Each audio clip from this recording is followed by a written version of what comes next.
everyone. Welcome back to my podcast, Totally Not Unbothered. I'm Alyssa, and as always, I'm so happy to have you guys here. Out of all the podcasts, you picked this one for some odd reason, so I hope you enjoy it, I hope you love it, and I hope you continue to come back for more every single Wednesday. For my viewers who aren't new and who have been here since the beginning, if you're watching this on YouTube, the setup is looking a little bit different.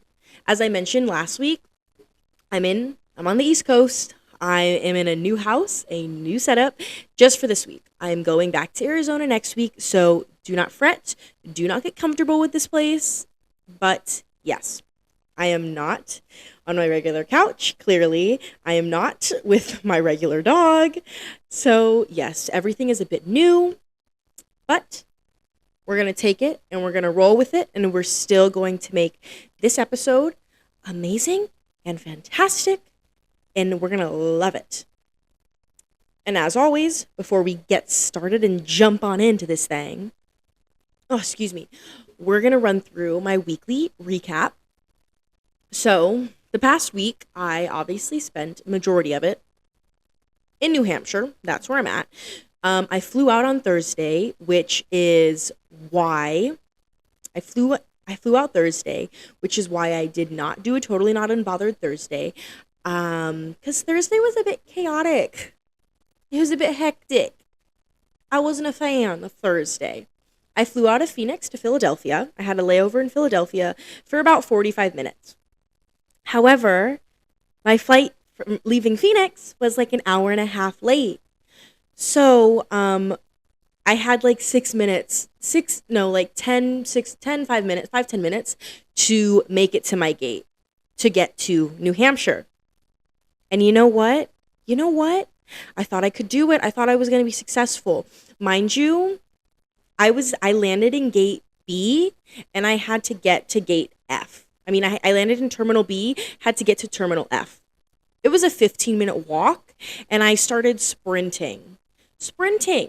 I was like, oh my goodness, this is why you should start going on runs more. You're a bit out of shape when it comes to cardio, girl. I clocked myself there. I was like dying and coughing. I called my mom and I'm like, and she was like, oh my gosh, are you okay? And I'm like, yeah, I'm just dying slowly. It's fine. I'm fine. It was great. It was such a time. And if you guys are wondering if I made my flight, I didn't. No, I didn't make my flight. I missed it. You know why I missed it? One, my flight from Phoenix to Philadelphia was an hour and a half late. Also, the captain and the flight attendants made multiple announcements saying, hey, if Philadelphia is your final destination, let the people with layovers get off the plane first. That makes the most sense, right? You would think that. Common decency, that people are decent human beings and want to help one another out. Wrong. As soon as the captain taxied and the seatbelt sign came off, everybody and their mothers and grandmothers and fathers and uncles and everybody else stood up. Everybody who clearly was not did not have a layover, because previously the captain said, raise your hand if you have a layover. And only 10 people in front of me raised their hand. So why on God's green earth was there like 20 or 30 people ahead of me? I had to stand up. I literally asked the guy behind me, I was like, can you get me my carry-on, please? It's this older man, maybe like 60 years old, and he's like, ugh. And I'm like, I have a layover I need to make in 6 minutes. Can you just help me out? And then I'm rushing through, and then another guy says, good luck. Huh? I literally was like, excuse me, guys, I have a layover to make. Like, could you help a girl out? No, God forbid. You just be a good, decent human being. Yeah, so I missed my layover. I had to get a hotel in Philadelphia, which the family whose house I'm staying at, they covered it and everything. So shout out to them for helping me out. But yeah, and so I had to be up at 3 a.m. the next day, fly into Boston, take an hour and a half Uber to the house that I'm staying at. And yeah, it was chaotic. It wasn't fun, and I do not recommend it. So I'm hoping, knock on wood, that my flight back to Phoenix is not as chaotic, because I do not want to be on here next week telling you how much of a shit show it was. I'm hoping it is easy, simple, and I get in at 12:30 like it's saying I will. And this is why I prefer driving. But it's okay, it's fine, maybe that was just a sign from God, from the universe, from everything, that I wasn't meant for that flight. That flight wasn't meant for me. It's okay. As long as I was safe, I'm good, I'm fine. And yeah. Other than that, it's really been just a lot of hanging out with the kids here. They did fly me out to babysit, so that is what I'm doing. We've been bowling, we've done mini golf, we went to a boardwalk, we've eaten good food. I'm recording this yesterday. I recorded this yesterday, and so yesterday we made cookies and we made some fried dough. Later today, we're actually going to an arcade. So we're doing a lot of fun things. I'm making sure we don't stay in the house 24/7, and I think they're really enjoying it. I just want to give a quick little shout out. This is Babson. Babson, do you want to say hi? Okay. He doesn't want to say hi, but this is Babson. This is one of their dogs.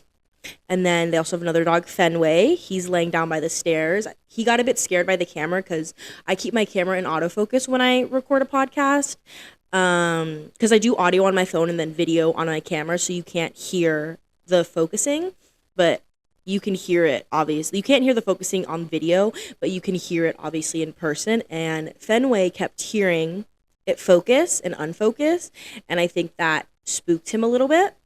So yeah, so he will not, I don't think, come over. And Babson might leave halfway through. I don't know. We'll see what happens.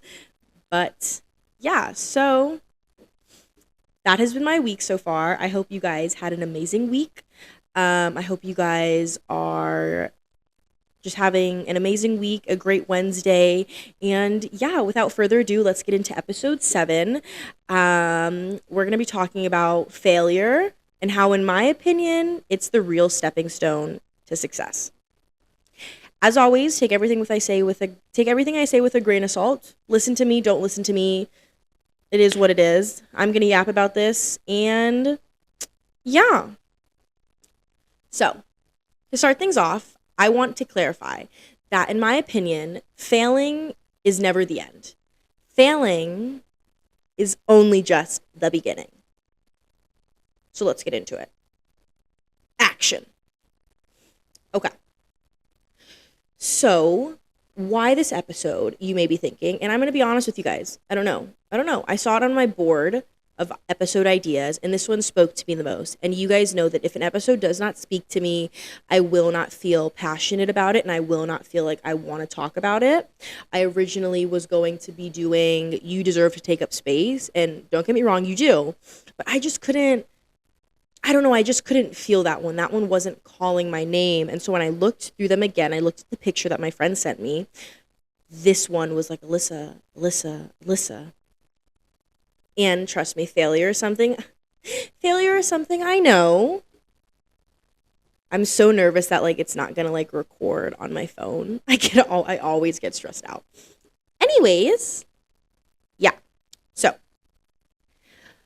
but I'm sorry, I never know how to start the intro. The intro is always just so weird and awkward, and yeah. So I chose this episode really just because I wanted to, but also failing sucks. Failing sucks, and if we're being honest, who likes to fail? Not many. Not many people wake up in the morning and are like, ooh, I want to fail at this, or ooh, I want this to end badly, or oh, I don't want to do good at this. Not many people say that to themselves, but maybe some people should. Maybe some people shouldn't be scared of failure, but should actually embrace it. So, this week's episode, we're going to be diving into what failure really means, how failure fuels success, changing your mindset on failure, facing fear and bouncing back from it, what failure has taught me, and then I also do have a little challenge for you guys, which I hope you guys do. But as always, I have my notes right here, so if you see me looking down at them, it's because I'm reading my notes, because I don't memorize this. That's not perfect. That isn't. That is perfect. Memorizing is too perfect, and guys, I'm not perfect, I'm real. So I will be reading off my iPad every single episode. Get with it. Anyways, when it comes to people failing, I don't know about you, but I usually feel unworthy, embarrassed, like I'm not good enough, and overall, cover your ears, children, like a piece of shit. Like a piece of shit. Yeah, that's usually how I feel when I fail. I don't know. Maybe it's just me. Maybe it's just me. But I doubt it. I doubt it. And I feel like that because society is so freaking obsessed with perfection. Society is so obsessed with this idea that you have to succeed always and you have to be perfect at everything you do and that failure is not an option. And failure emphasizes your flaws, it emphasizes your weaknesses, and it makes you feel stupid and dumb and useless and like you aren't good enough. But we're right now, before we continue with the episode, we are going to get that idea, take it out of our head, and throw it in the garbage. That is not true, and we don't give a shit what society says. Not here. No. Let's continue. So, what does failure really mean? So, failure isn't always what it seems. And failure can be defined differently by so many different people. So for me, failure is not hitting goals or not meeting expectations that other people set. For me, or my own expectations, you know? But for other people, you might define failure completely different. Completely different. Yeah. If you're a teacher, failure to you might be how well your students are doing, how well you're able to teach a subject and how well your students are able to pick it up, or if they still struggle. If you're a parent, how good of a parent you are, how bad of a parent you are, if what you're teaching them at home translates to the outer world, if they're able to pick up what they learn from you and use that in their everyday life. And if they aren't, then maybe that's kind of how you define failure and you define successes. If you're a student, we all know that we kind of define our successes as whether we're getting straight A's, if we failed a test, if we're turning assignments in on time, if we turned them in late. That's how we kind of define them as a student.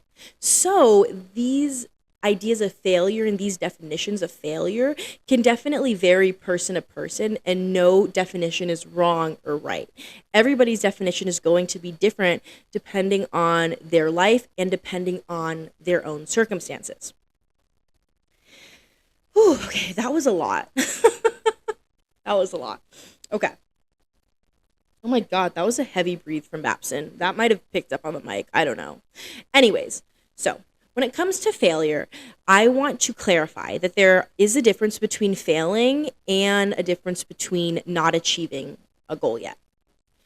So, to me, failure feels like a mental roadblock. It feels definitive. It feels like, okay, it's failure. However, when you kind of say not achieving a goal yet, that seems more hopeful. It seems more possible. It seems like I am going to complete it. The word yet to me always means like it is bound to happen, you know? I haven't gotten my driver's license yet, but I will, you know, versus like I failed my driver's test. That feels like, oh, okay. I don't even know if that made sense. I'm going to be honest with you guys. It made sense to me. Did it make sense to you guys? Why do you guys listen to my podcast? Do I ever make any sense at all? Babson? I don't know. Did you guys just see that water like spit out my mouth? Oh my God. I don't know. I'm also sitting on the floor, which that's the first time I've ever done that, and it feels uncomfortable. And I also want to preface that my notes are very far from my face. Usually they're a lot closer. And so I feel like I'm like struggling to see. Anyways, that was a bit like a brain kind of a side road that my brain took real quick. So Anyways, I also want to, when it comes to what failure really means, I also kind of want to highlight how failure feels different depending on the person and on the situation, like I said. So, failing a small quiz versus a big midterm can feel very differently when it comes to failing. Failing a small quiz, for me, yes, it sucks, but it doesn't feel as detrimental. You know, it's kind of like, oh, well, it's only 2% worth of my, like 2% worth of my grade. It's not that big of a deal. You know, failing a small quiz isn't the end of the world. But then when you fail a big midterm or you fail a big test or a quarterfinal, whatever that may be, it's kind of like, oh shit, I just failed. I failed my midterm. Oh my God, I'm a failure. Oh my God, my grade's gonna tank. Oh my goodness, I'm stupid. Oh my goodness, I'm dumb. Oh my gosh, I need to study more. Oh my gosh, how am I gonna pick up my grade? Oh my gosh, am I gonna get an A in this class still? It kind of creates this cycle, at least for me, as somebody who cares so much about grades and about how they do in school. I have lived that so many times. I have failed a small, insignificant quiz and been like, oh, it is what it is. And then I go and fail a big midterm and I'm like, oh my goodness. I'm dumb, I'm stupid, I'm not gonna graduate college, I'm gonna be homeless and asking for money on the side of the road. Anybody else? No? Okay, maybe just me. Maybe just me. I mean, it definitely sticks with you longer too, you know, failing a small quiz. You I've failed so many small minuscule quizzes that I can't remember every one. However, I failed a midterm last semester. I got a 60 on it and we're going to talk about that a little later on in the podcast, and I remember that. I remember how much it hurt. I remember my jaw dropping when I saw the grade I got. So, yeah. But failure, good thing, it is not an end all be all. Failure fuels success. And if you're looking at me or listening and you're thinking, Alyssa, you're full of bullshit, or Alyssa, yeah, we've heard this all before, then first, if you've heard this all before, clearly everything that everybody is saying is true, and we're not all in just some secret like cults, and we're all just like not passing notes and sharing the same ideas. Clearly we have a point and our point is making sense. And if you're like, Alyssa, what you're saying is complete bullshit, listen to the rest of the episode, please. Okay? Okay. Failure isn't the enemy. Oh my gosh. Surprise, surprise. Who would have thought? Failure is actually a part of the process. No way. What? You mean, Alyssa, we're supposed to fail? No. Why? Why are we supposed to fail? Like, why can't everything just happen perfectly on the first try? It can't. And failure happens to everyone. Okay? Stay with me. So there's this basketball player. Pretty famous, I would say. He goes by the name Michael Jordan. Has a whole shoe brand for years. You know, one of the greatest basketball players of all time. Yeah. If you watched his documentary, The Last Dance, great docuseries. I 10 out of 10 recommend you watching it if you haven't already. If you haven't yet. In the documentary, he goes to talk about his kind of upbringing and his life with basketball and his childhood and whatnot.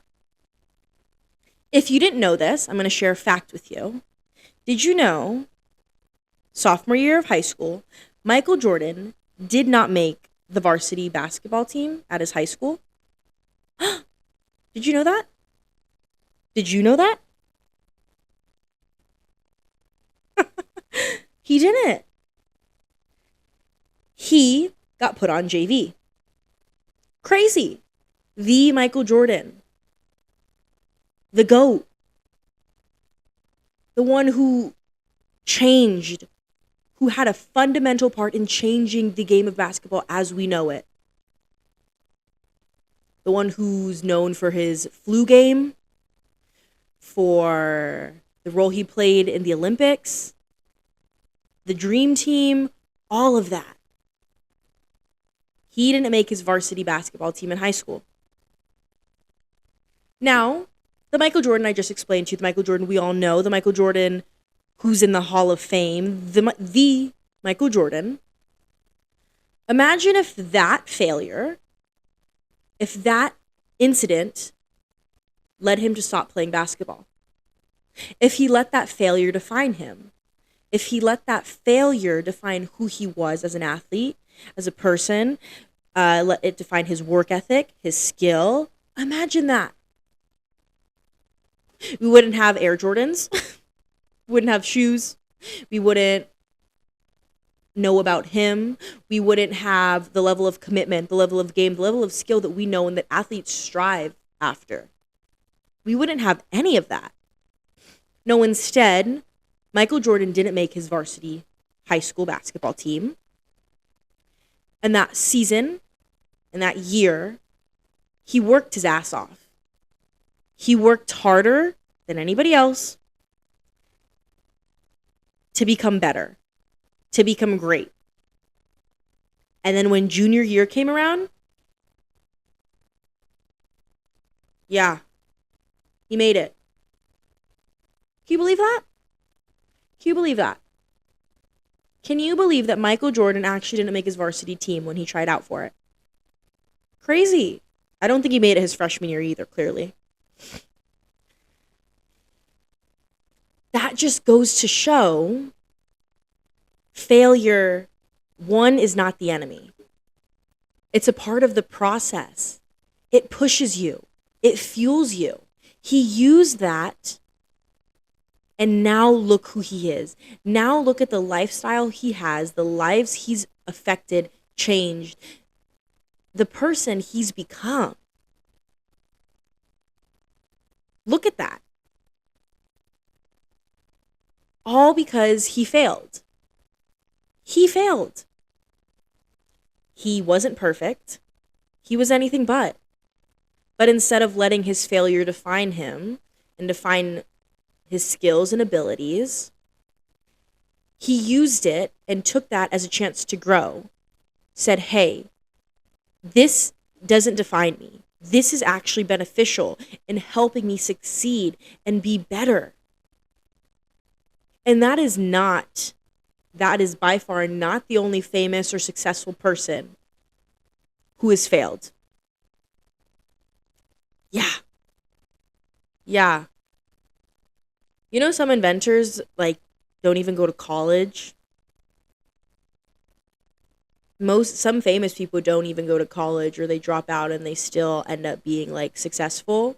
You know, some actors don't immediately get their first big break on Hollywood for years, right? You know, it's a lot of failed auditions and a lot of failed roles and a lot of failed calls before they actually get big. Do you know that? Failing isn't just a thing for the average person. It's for everyone. Just in case you didn't know that. But as always, what do I know? I'm just a girl with a mic. Anyways, to me personally, when it comes to failure, as I said, it's part of the process. Failure, to me, it keeps you humble. It keeps you from getting too cocky, and it makes you rethink your plan, your idea, your process. It's beneficial. So when I say it's necessary and it's part of the process, it truly, truly is. And this negative light that it has surrounding it needs to come to an end. Because it actually provides more good than it does harm. Failure never hurt anybody. Okay, maybe not never, but I don't think it really did hurt anyone. And I think to expect success without failure is unrealistic. So if you hope to succeed without ever failing, I hate to break it to you, that's not possible, babe. It's not. Failure is what helps us learn. It's what helps us recognize our mistakes and helps us recognize where we need to fix things. It's a part of the process. And I will continue to say that. And as always, when I continue to say something, clearly it's fucking important. Huh? Duh. So, failure is a part of the process. But I know we don't all think that way. I know some of us have a hate relationship with failure. There's not even any love there. But what if I told you we can change your mindset on that? So, let's do it. Let me prove you wrong and get your mindset. Gosh, listen, can you English? And change your mindset on failure. Because how we think about failure truly, truly, truly makes the world of a difference. So, there's this belief that failure equals punishment or consequences or being bad or sucking, right? Shake your head because you agree with me. Everyone say, yes, Alyssa, you're right. You know what you're talking about. Aw, thanks, guys. I appreciate that. However, what if I told you failure is feedback? What if I told you that? Failure is a tool that helps you grow. Failure is a tool that helps you succeed. It's not supposed to be a mark against you. It's not. It's not supposed to be this mark on your forehead that says, Alyssa has failed 50,000 times. It's not. It's not. I promise you. It's supposed to help. Oh my God, I almost dropped like my whole set. I've been moving around a lot because I'm on the floor and it's really uncomfortable because like I said, I've never done a podcast on the floor before. My foot's gotten tired. My butt cheek is tired. I'm ready to be done. Anyways. Okay. Continuing on. Okay. I want to clarify something. I used to be you. I used to look at failure as this horrible thing. I used to look at failing as being a failure. And if you're listening and you're like, huh? There are two different things. First of all, there's two parts to this, okay? Failing is an action. Being a failure is a mindset. You can fail something and not think you're a failure. You can be a failure at something that you never failed. And you're probably like, huh? Again, stay with me. When it comes to failing, like if I failed a test, I can look at the test and be like, you know what? Yes, I failed that. But that doesn't define me. That doesn't define who I am.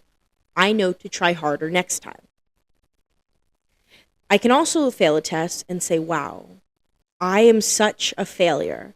I'm stupid and I'm worthless and oh my God, am I so dumb. I'm going to drop out of college and I'm going to be on the street and you guys are going to be like, oh my God, isn't that the girl who had a podcast? Totally Not Unbothered. I used to follow you. There Babson goes. He's stretching. His butt in the frame was crazy.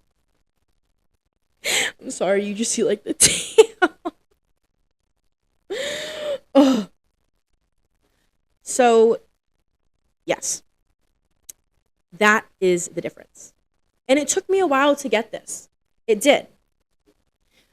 But once I realized failure and what it is and failing and being a failure is not the same thing, and I can fail and not feel like a failure, it stopped feeling like a horrible thing.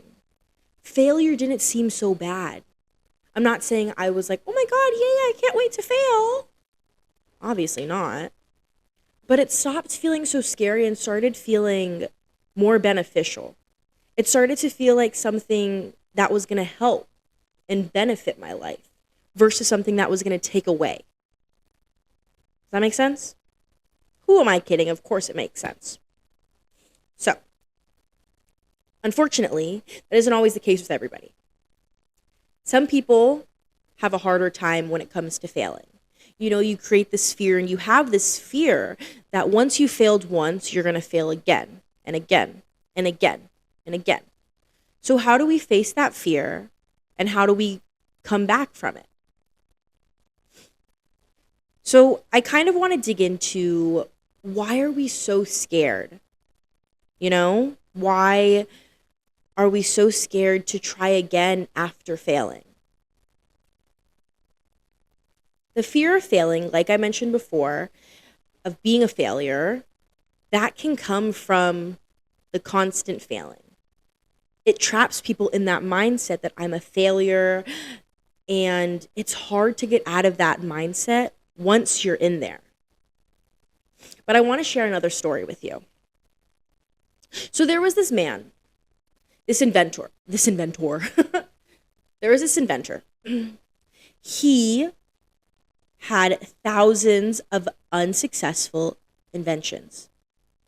People, whether that was students, teachers, peers, said that he was dumb and said nothing he was going to do was ever going to work. And then one invention was a success. The success. Now you might be thinking, Alyssa, what kind of invention was it? It was the light bulb. Yeah, the man I'm talking about was Thomas Edison. He went on to have 1,000 patented inventions. Yeah. He wasn't successful on the first try. He failed and failed and failed and failed. Oh, and failed before he ever invented the light bulb. Can you believe that? Can you believe that? That bulb in that lamp back there is thanks to a man who failed thousands of times. Imagine if he gave up. Imagine if he kept failing and failing and failing, and one day he was like, you know what? Whatever. I keep failing. I'm not good enough. I'm just a failure, so why am I going to keep trying? But instead, he took the failures and he ran with it. He kept trying and trying and trying. And as he failed and failed and failed, he was improving things. He was changing things. He was fixing things. Till eventually, he ended up with that. Not the lamp, the light bulb in the lamp.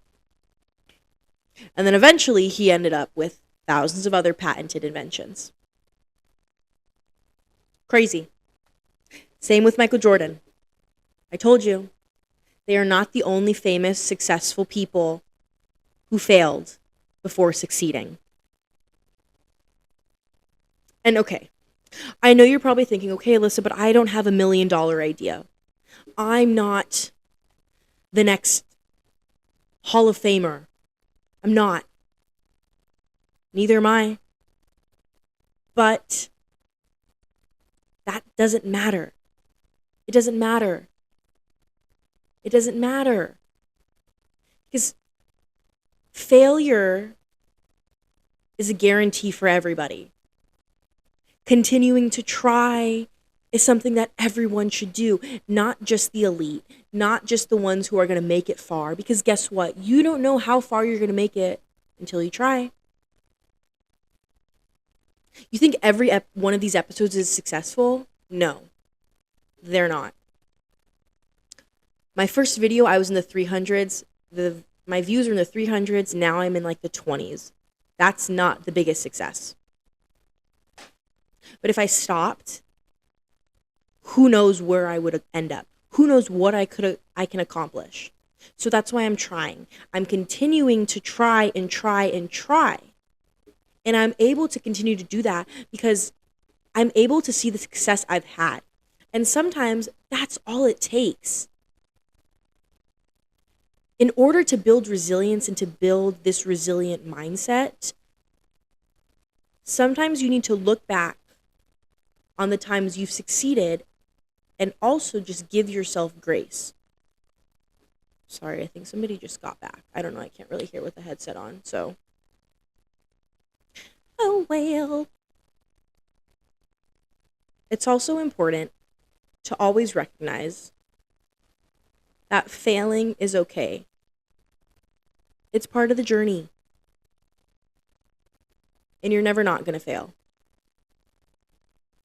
If you're a first-time parent, you're going to fail, I'm sorry. It doesn't matter how much advice you get, how many books you read, you're going to fail. I hate to break it to you. You will. If you're a college student, you're going to fail some tests, some assignments. You might even fail a class. But it'll be okay. And I told you I was going to share a story with you. A personal one, not another one about like Franklin D. Roosevelt or something like that. I'm a psychology major, duh. And I was taking psychological disorders. Super fun class, super, super interesting. My first ever test, I studied for it. Mind you, I didn't study great. I thought I was going to do amazing. I had such confidence leading into the test, finishing the test. I was like, yeah, I nailed it. I got my test scores a week and a half later. I got a 60 on the test. Yeah, I failed.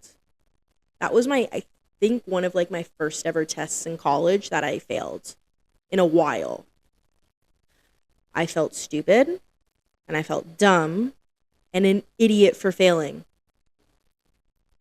But instead of letting that failure define me, I sat with the failure and I said, you know what? I need to change my study routine. I need to push myself harder. And I ended up passing the class with an A. Can you believe that? I can't believe that. Look, I'm not saying that failure is easy. That's not what I'm telling you. But giving effort isn't a waste of time. It isn't. I remember when I was a kid and I played basketball, someone once told me that if you can walk off a court and tell yourself you gave it the best you could, that's still a win. Even if you lose, even if you fail, as long as you give it your best, that's still a success. So take that advice with you. So, that is all I have for you for today. But before I go,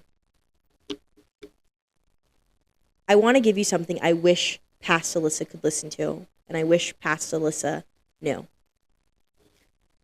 Failure is like getting the answer key to a test. It shows you exactly what to fix, exactly what you need. So embrace it and use the damn answer key.